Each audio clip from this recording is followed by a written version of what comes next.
పట్టణంలోని దుర్గానగర్ నవశక్తి దుర్గామాత ఆలయంలో అమ్మవారి వార్షిక బ్రహ్మోత్సవాలు వైభవంగా ఆరంభమయ్యాయి. ఆలయంలో అమ్మవారు వెలిసి 27 వసంతాలు పూర్తి చేసుకుంటున్న తరుణంలో ఈ నెల 14 నుంచి 16వ తేదీ వరకు 3 రోజుల పాటు ఆలయ పీఠాధిపతి ప్రధాన అర్చకుడు కిషన్ మహారాజ్ నేతృత్వంలో వార్షిక బ్రహ్మోత్సవాలకు వైభవంగా నిర్వహించేందుకు ఏర్పాట్లు చేశారు. తొలి రోజు మంగళవారం గణపతి పూజతో ఉత్సవాలు ఆరంభమయ్యాయి. అనంతరం ఆలయ ఆవరణలో నవగ్రహ హోమం, చండీయాగ క్రతువులను వైదిక బ్రాహ్మణులు వేదోక్త మంత్రాల నడుమ శాస్త్రోక్తంగా జరిపించారు.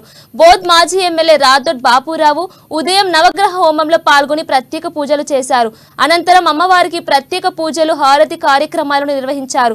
పట్టణంతో పాటు వివిధ ప్రాంతాల నుంచి తరలివచ్చిన భక్తులతో ఆలయం శోభాయమయమైంది. భక్తిభావం వెల్లివిరిసింది. అమ్మవారిని దర్శించుకున్న భక్తులు ప్రత్యేక పూజలు చేసి మొక్కులు తీర్చుకున్నారు. అనంతరం కిషన్ మహారాజ్ ఆధ్వర్యంలో భక్తులకు అన్నప్రసాదాన్ని అందించారు. ఈ సందర్భంగా ఆలయ అర్చకుడు కిషన్ మహారాజ్ మాట్లాడుతూ అమ్మవారి వార్షిక బ్రహ్మోత్సవాలను 3 రోజుల పాటు వైభవంగా నిర్వహించేందుకు ప్రత్యేక ఏర్పాట్లు చేసినట్లు తెలిపారు.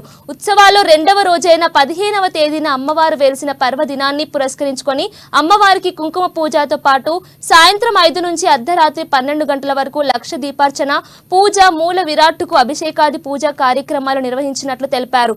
భక్తులు పెద్ద సంఖ్యలో హాజరై అమ్మవారి కృపకు పాత్రలు కావాలని కోరారు. కార్యక్రమాలను విజయవంతం చేయాలన్నారు.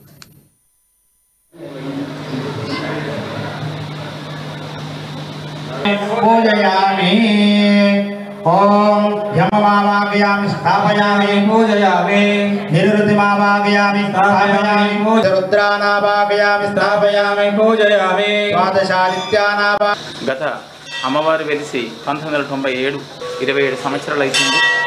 ప్రతి సంవత్సరం బ్రహ్మోత్సవాలు మనం చిన్నగా యథాభక్తితో మేము చేసుకుంటాం.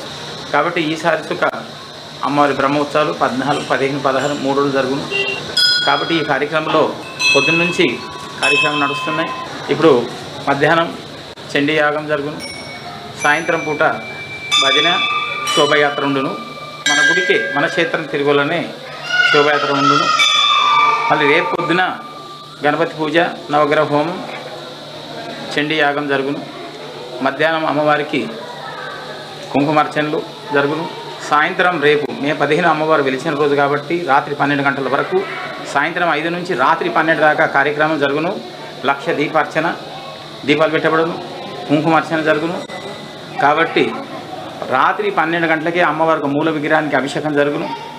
పిమ్మట 16వ తారీఖు రోజు పొద్దున మళ్ళీ యథావిధిగా యజ్ఞము, అన్ని పూజలు జరుగును.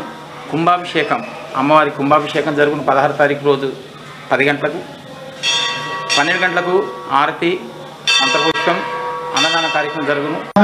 పూజయామి